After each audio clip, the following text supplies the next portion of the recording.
जनगण मन अधिनायक जय हे भारत भाग्य विधाता।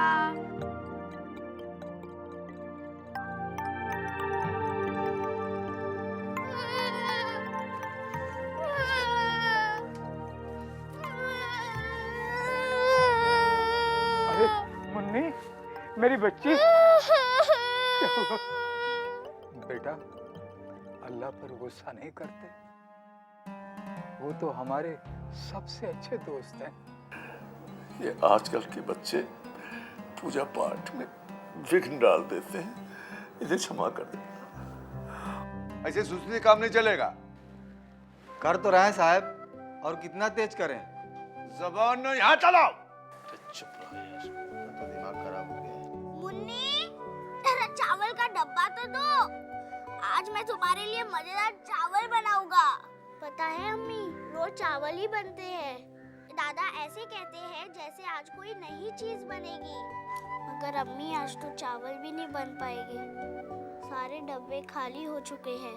प्यारे अल्लाह मियाँ, तुम कैसे हो? जानते हो, मैं तुम्हें 2 खत पहले भी लिख चुकी हूँ। पता नहीं तुम्हें मिले कि नहीं। नहीं बेटा, तुम्हारी अम्मी तो मुझे छोड़कर चली गई।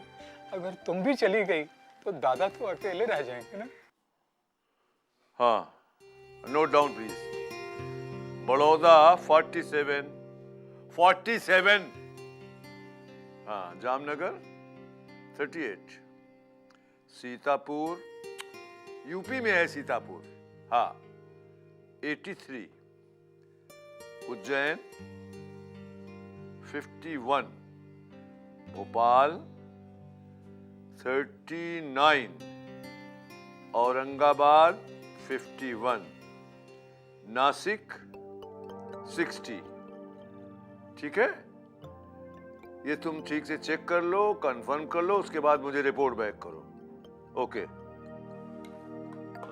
साहब, ये 19 की एक और चिट्ठी आई है। अच्छा, पढ़ो तो, देखो क्या लिखा है।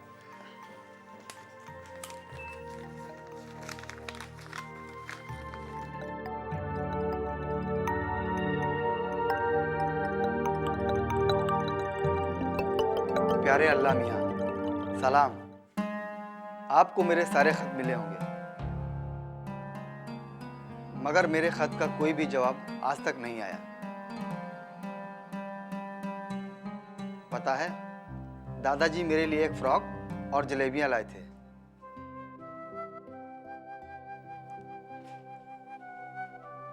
और सारी जलेबियां उन्होंने मुझे ही खिला दी, खुद एक भी नहीं खाई। कह रहे थे कि मिठाई बच्चे खाते हैं, बूढ़े नहीं। अब आप ही बताइए, ऐसा कभी होता है क्या? मैं सब समझती हूँ, मैं इतनी छोटी भी नहीं हूँ जितनी दादा समझते हैं। मिठाई सबको अच्छी लगती है, मगर दादा मुझसे इतना प्यार करते हैं कि झूठे बहाने बनाकर हर चीज मुझे खिला देते हैं। अल्लाह मियाँ, तुम तो मेरे दोस्त हो, इसलिए तुमको बता रही हूँ, लेकिन तुम किसी को मत बताना। दादा और अम्मी को तो बिल्कुल नहीं। झूठ तो मैंने भी दादा से बोला है। वो जो चावल मैंने उस दिन पकाए थे ना, वो चिड़ियों के लिए नहीं थे।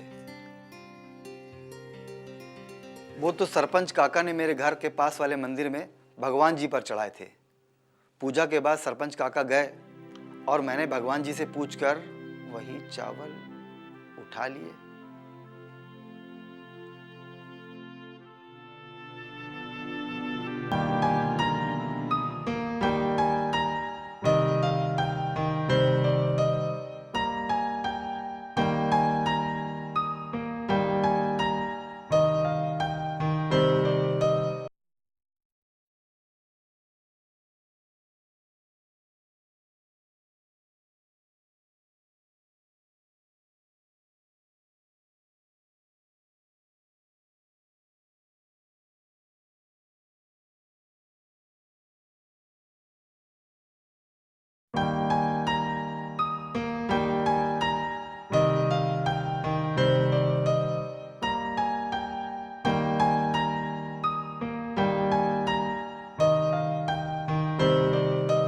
तो सरपंच काका ने मेरे घर के पास वाले मंदिर में भगवान जी पर चढ़ाए थे।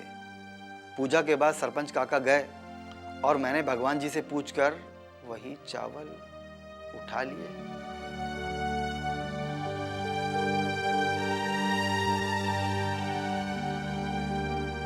मैंने 3 बार पूछा था, भगवान जी ने कोई जवाब नहीं दिया, तो मैं समझ गई कि उन्हें कोई एतराज नहीं है। सब लोग कहते हैं कि भगवान जी और अल्लाह मियां दोस्त हैं। तो अगर तुम्हें कभी भगवान जी मिल जाएं, तो उन्हें बोलना कि मेरा चावल उठाना बुरा लगा हो तो उन्हें समझा देना कि तुम्हारी दोस्त ने ऐसा क्यों किया था। तुम तो जानते हो, उस दिन घर में पकाने के लिए कुछ भी नहीं था।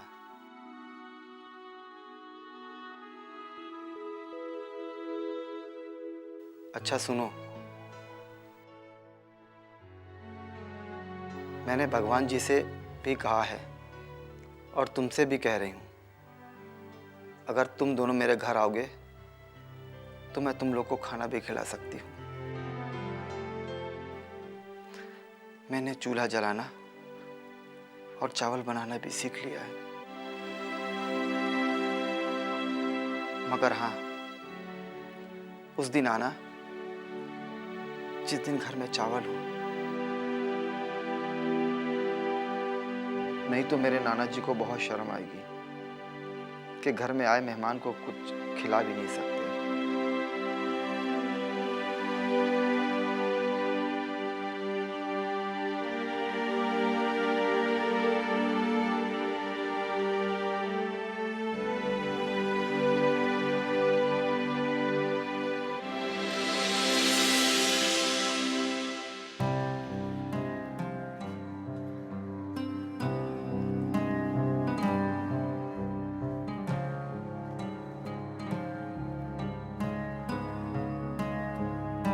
दादा, आप नमाज पढ़ने जा रहे हो? हाँ, क्यों? जरा अल्लाह मियां से पूछ तो लेना, मेरे इतने सारे खतों का जवाब अब तक क्यों नहीं भेजा? तूने अल्लाह मियां को खत लिखे हैं क्या? हाँ, जब किसी से बात करनी होती है तो मैं अल्लाह को खत लिख देती हूँ। मेरे सारे दोस्त तो चले गए हैं गांव छोड़ के, फिर मैं किससे बात करूँ? ये बात तो है, तू मुझसे बात कर लिया करना। आपकी बात मैं आपसे ही कैसे करूँ दादा? अब तक मैं 8 खत लिख चुकी हूँ, अब तक एक का भी जवाब मुझे नहीं मिला। अल्लाह मियां के पास बहुत सारे काम होते हैं ना, उन्हें तेरे खतों का जवाब देने के लिए वक्त नहीं मिला होगा। क्या उनके लिए मेरे खतों की कोई अहमियत नहीं है? अगर कोई खत लिखे तो जवाब तो देना चाहिए ना दादा। अम्मी को जब खाला का खत आता था तो वो फौरन जवाब लिखने के लिए बैठ जाती थी। क्या अम्मी को काम नहीं था? वो भी तो इतने सारे काम करती थी ना। नहीं, ऐसा नहीं है कि तेरे खतों की अल्लाह मियां की नजर में कोई अहमियत नहीं है। अहमियत है, वो तुमसे बहुत प्यार करता है। देखना, पहली फुर्सत में ही वो तेरे सारे खतों का जवाब लिख देगा। सच्ची दादा? हाँ, सच। तो नमाज पढ़कर उनसे पूछ लेना कि उन्हें काम से कब फुर्सत मिलेगी। पूछूंगा मेरी बच्ची, जरूर पूछूंगा। अब तो जा, मेरे नमाज का वक्त निकले जा रहा है। या मेरे अल्लाह, मैं इस मासूम को कैसे समझूं? मासूम है वो भगवान, उसे क्षमा कर देना। वो नहीं जानती कि भगवान का प्रसाद चुराना पाप है।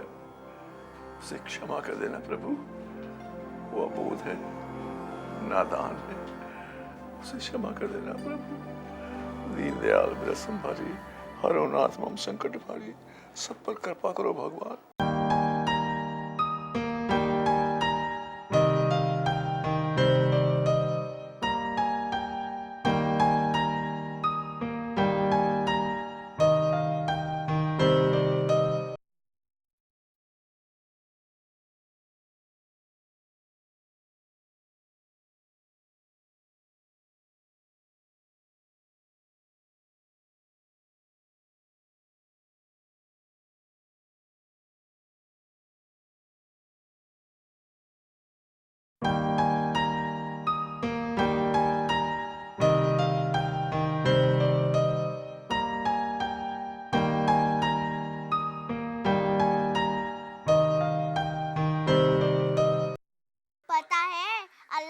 का जवाब अभी आने ही वाला है। दादा ने उनको बता दिया है कि मैं उनके जवाब का इंतजार कर रही हूँ। बड़ा मजा आएगा। अम्मी की खबर भी मिल जाएगी हमें। दादा आ गए। तो बुढ़िया से बातें हो रही हैं। दादा ये कचरा क्यों उठा लाए घर में? ये कचरा नहीं है बेटी, ये बारिश से बचने का इंतजाम है। घर की छत टूट गई है ना, अगर बारिश आ गई तो हम दोनों भीग जाएंगे। बड़ा मजा आएगा, हम दोनों मिलकर छत ठीक करेंगे। पगली, ये इतना आसान नहीं है। बाहर से मजदूर बुलाने पड़ेंगे और बांस लाने पड़ेंगे। बहुत पैसे खर्च होंगे ना? हाँ, 1000 तो लगेंगे। इतने सारे पैसे आएंगे कहाँ से? तू परेशान मत हो बेटी, मैंने एक नई नौकरी ढूंढ ली है। अभी आप कौन से स्कूल में पढ़ाओगे? मैं पढ़ाऊंगा नहीं बेटा, अब मैं चौकीदारी की नौकरी करूंगा। हाँ बेटा, जिस स्कूल में मैं पढ़ाता था ना, अब उसी स्कूल में मैं चौकीदारी की नौकरी करूंगा।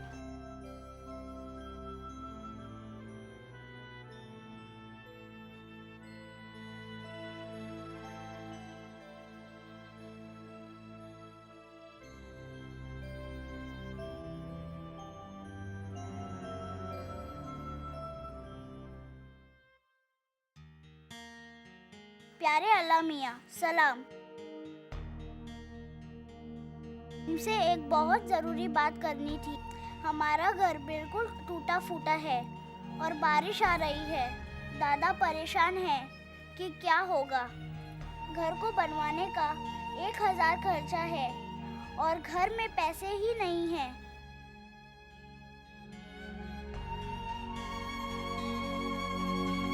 तो तुम ही बताओ, घर कैसे बनेगा? दादा ने उसी मदरसे में चौकीदारी करनी शुरू कर दी है जिसमें पढ़ाते थे। 200 रुपए मिलेंगे हर महीने, मगर 200 रुपए में क्या होगा? हमें तो 1000 रुपया चाहिए।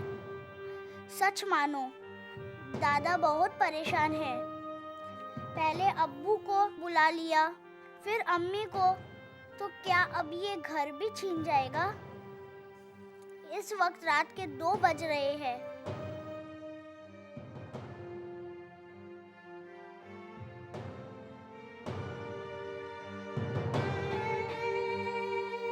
दादा नौकरी पर गए हैं और मैं घर में अकेली हूँ।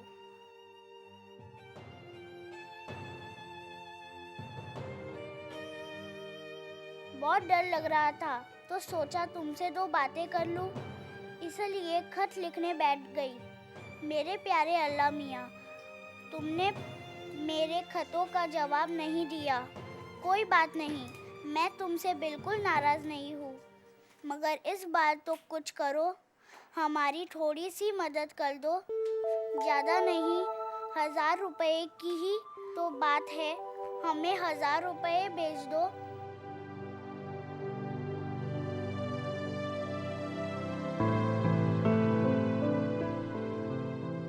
मैं वादा करती हूँ कि बड़ी होकर तुम्हारे सारे पैसे वापस कर दूंगी। इस वक्त हमारी मदद कर दो, फिर मैं तुमसे कभी नहीं कुछ मांगूंगी। खत का जवाब भी नहीं आया, इतनी सी मदद कर दो, तुम्हारी बड़ी मेहरबानी होगी। तुम्हारी परेशान दोस्त मुन्नी, रामनगर, गुजरात से।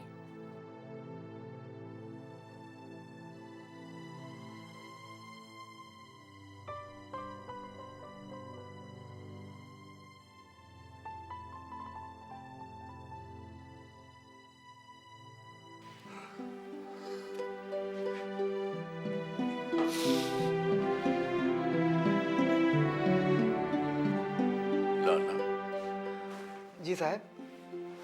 तुम कभी गए हो यहाँ? कहाँ साहब? रामनगर, मुन्नी के गांव। नहीं साहब, मैं तो यहाँ का काम संभालता हूँ। हाँ, रामू जाता है वहाँ।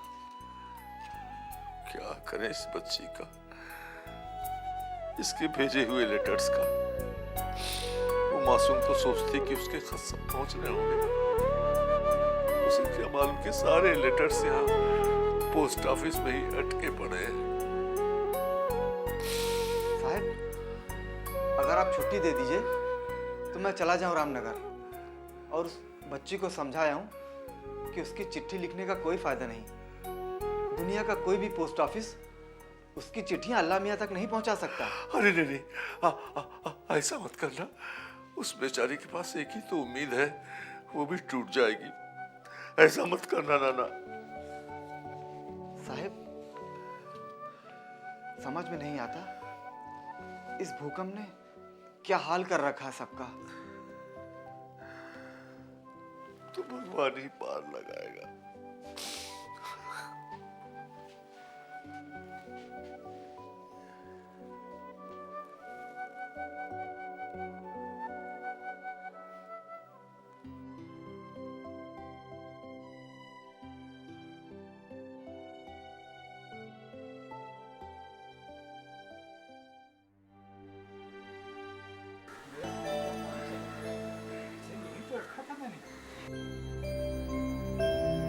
एक ही तो कुर्ता था, वो भी गायब हो गया। अब पहन कर क्या जाऊंगा मैं? ये लीजिए दादा, आपका कुर्ता मैंने सिल दिया। अरे वाह, ये तूने सिलना कब से सीख लिया? अब तो ये मेरी छोटी सी गुड़िया सचमुच मेरी दादी बन गई है। दादा की दादी।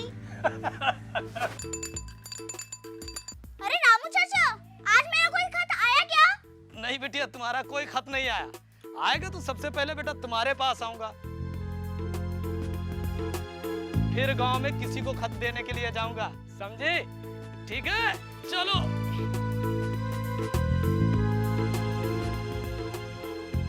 मेरी छोटी सी बिटिया उदास हो गई। जवाब आएगा, जल्दी आएगा।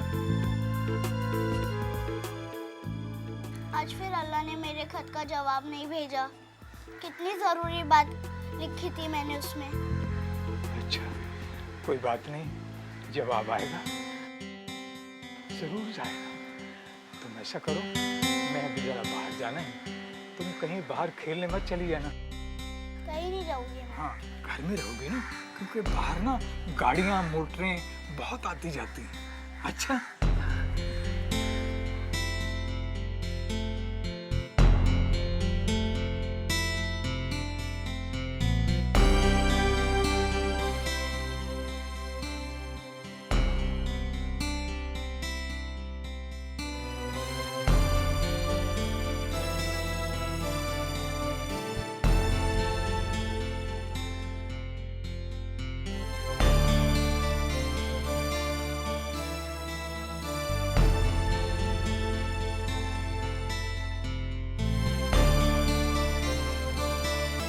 पता है, मुझे एक नया दोस्त मिला है।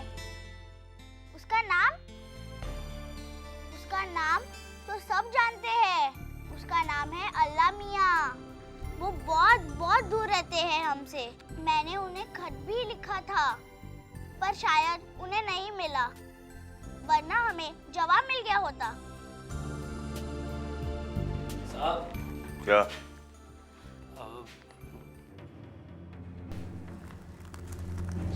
साहब, मुझे 2 दिन की छुट्टी चाहिए थी। नहीं, छुट्टी नहीं मिलेगी। मदरसा कमेटी वालों से एडवांस मांगा था, उन्होंने भी इनकार कर दिया। ज्यादा कहा तो बोला नौकरी से निकाल देंगे। Money order. Money order? ये किसने भेजा है? अल्लाह मियाँ ने, अल्लाह मियाँ ने। ये देखो। हाँ हाँ, मेरा ही होगा, लाओ दो। एक मिनट। पहले ये बताओ, लिख लेती हूँ। हाँ। मुन्नी बिटिया, क्या अल्लाह का शुक्रिया अदा करने का खत लिख रही हो? जी दादा।